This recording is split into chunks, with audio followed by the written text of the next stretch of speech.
Hello दोस्तों, आप सभी छात्रों का बहुत बहुत स्वागत है हमारे इस यूट्यूब चैनल स्टार्ट सेंटर पर बने रहने के लिए। दोस्तों आज हम 10th क्लास के छात्रों के लिए हिंदी का इम्पोर्टेंट ऑब्जेक्टिव क्वेश्चंस बताने वाले हैं जो इस बार के मैट्रिक बोर्ड परीक्षा में पूछा जाएगा। अगर आप लोग इस बार मैट्रिक का एग्ज़ाम देने वाले हैं तो इस वीडियो को एक बार ज़रूर लास्ट तक देख लीजिएगा, ठीक है। तो चलिए बिना लेक्चर के वीडियो स्टार्ट करते हैं, ठीक है। और आप लोग एक एक प्रश्नों को याद कर लीजिएगा, ठीक है। पहला प्रश्न है दोस्तों, अंबेडकर का जन्म किस परिवार में हुआ था? भीमराव अंबेडकर का जन्म किस परिवार में हुआ था? दोस्तों याद रखना, श्रम विभाजन और जाति प्रथा ये हिंदी का फर्स्ट चैप्टर है और फर्स्ट चैप्टर का ही ऑब्जेक्टिव क्वेश्चन है, ठीक है। और श्रम विभाजन और जाति प्रथा के लेखक ही है भीमराव अंबेडकर। अब पूछा जा रहा है कि भीमराव अंबेडकर का जन्म किस परिवार में हुआ था, तो आप आंसर ऑप्शन नंबर सी पर टिक लगाइएगा, दलित। दलित मतलब क्या होता है दोस्तों? गरीब, ठीक है। तो गरीब परिवार में अंबेडकर का जन्म हुआ था, ठीक है, बहुत गरीब परिवार में, ठीक है। अगला क्वेश्चन है, डॉक्टर भीमराव अंबेडकर का जन्म कब हुआ था? भीमराव अंबेडकर का जन्म 14 अप्रैल 1891 ईस्वी में हुआ था, आंसर हो जाएगा डी नंबर। और उनकी मृत्यु 1956 ईस्वी में हुई थी, ठीक है। भीमराव अंबेडकर का जन्म 14 अप्रैल 1891 ईस्वी में हुआ था और उनकी मृत्यु जो हुई थी वो 1956 ईस्वी में हुई थी, याद रखना, ठीक है। अब अगला प्रश्न यहाँ पर दोस्तों आ गया, विष के दांत शीर्षक पाठ साहित्य की किस विद्या के अंतर्गत आता है? किस विद्या के अंतर्गत आता है, ठीक है। तो यहाँ पर इसका आंसर हो जाएगा कहानी, ठीक है। विष के दांत एक कहानी है, ठीक है, याद रखना। विष के दांत क्या है? एक कहानी है, ठीक है, जिसमें मदन कासू के जिसमें मदन जो कासू के दांत दो दांत तोड़ डालते हैं, इसी में विष के दांत, इसी कहानी में, ठीक है। अगला क्वेश्चन है, महल और झोपड़ी वालों की लड़ाई में अक्सर यहाँ पर आपको भरना ही जीतते हैं, यानी कि कौन जीतते हैं? तो याद रखना, महल और झोपड़ी में झोपड़ी की लड़ाई में अक्सर महल वाले ही जीतते हैं। आपका आंसर हो जाएगा ए नंबर, ठीक है। ये तो कोई भी बता सकता है कि महल और झोपड़ी वालों की लड़ाई में अक्सर या नहीं बल्कि कभी भी मतलब कि महल वाले ही जीतेंगे, ठीक है। आंसर हो जाएगा ए नंबर।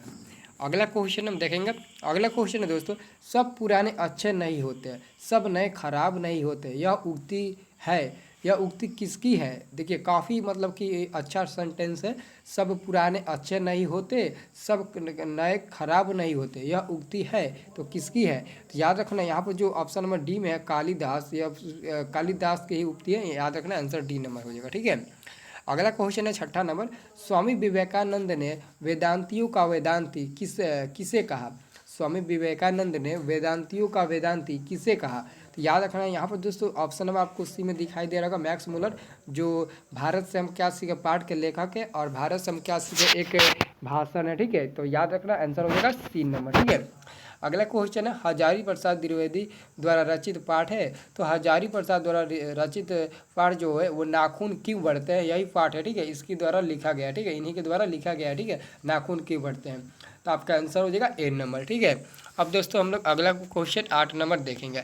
8 नंबर क्वेश्चन है कि ललित निबंध है, यानी कि आपके पास 4 ऑप्शन है और 4 ऑप्शन में देखना है कि कौन ललित निबंध है। निबंध नहीं, कहानी नहीं, बल्कि ललित निबंध आपको देखना है, ठीक है। तो 4 ऑप्शन है, मछली पाठ है, नाखून क्यों बढ़ते हैं, नवबत खाने में इबादत और बहादुर। 4 चैप्टर है और 4 चैप्टर में से कौन एक ऐसा चैप्टर है जो ललित निबंध है? तो आपका आंसर क्या हो जाएगा? आंसर हो जाएगा बी नंबर, नाखून क्यों बढ़ते हैं, यह एक ललित निबंध है, ठीक है, याद रखना। अगला क्वेश्चन है 9 नंबर।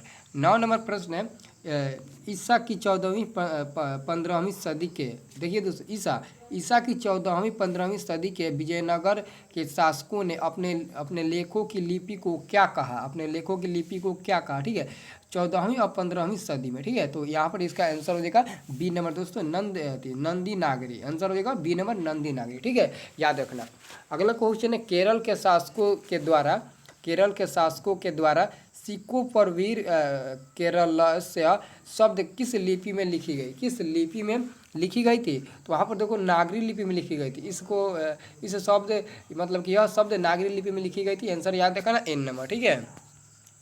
अगला क्वेश्चन है, बहादुर कैसा गाना गाता था? बहादुर जो था वो कैसा गाना गाता था, ठीक है, बहादुर कैसा गाना गाता था?